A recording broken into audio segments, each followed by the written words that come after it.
52-year-old Ken Stewart works out almost every day. He takes dance classes regularly and watches what he eats during the day. But he has a secret. He's a binge eater. It's nothing to literally eat a whole cake and a pint of ice cream in about 20 minutes and then want more, and you should go and get it. Ken is not alone. Millions of people face this problem. Binge eating is defined as eating a larger than normal amount in a 2-hour time frame 3 or more times per week. Registered dietitian Marjorie Cohn says some patients eat as much as 20,000 calories at once. When you look at the typical binge foods, which are concentrated sources of calories, sugar, and fat, such as ice cream, cookies, cakes, it adds up very quickly.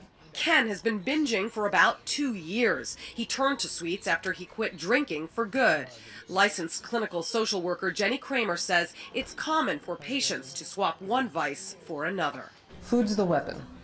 It would be like talking about alcoholism and only talking about the alcohol. You are not addicted to a food per se, but you are addicted to the activity. You're addicted to the habit. You're addicted to the numbing out of all of your thoughts and feelings.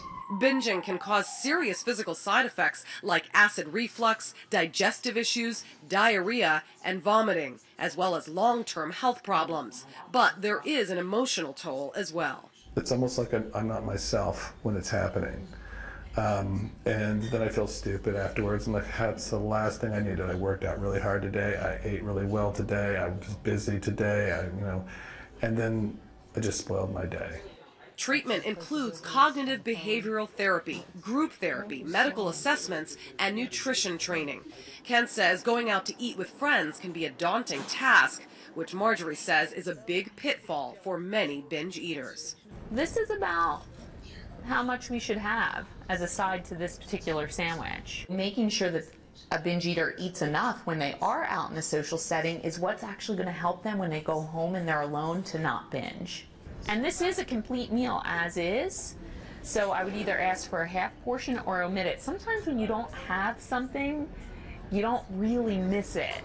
Marjorie also suggests bingers use grocery delivery services and buy single-serve food items to help curb binging. But there's no quick fix. Relapse, I'm afraid, is inevitable. I think people come in thinking, I'll just be cured and that will be that. If only. You didn't get this way overnight. You're not going to become different overnight, but there are benchmarks. See, this is how much protein you actually need at a meal. Ken says even in the short time he's been working with Marjorie and Jenny, he's felt an impact. I'm starting to feel normal again. I had no idea how much of an impact all this sugar had on me. No, I didn't know it was that harmful, but I'm feeling better. For more information, go to mbhany.com. I'm Julie Banderas, Fox News.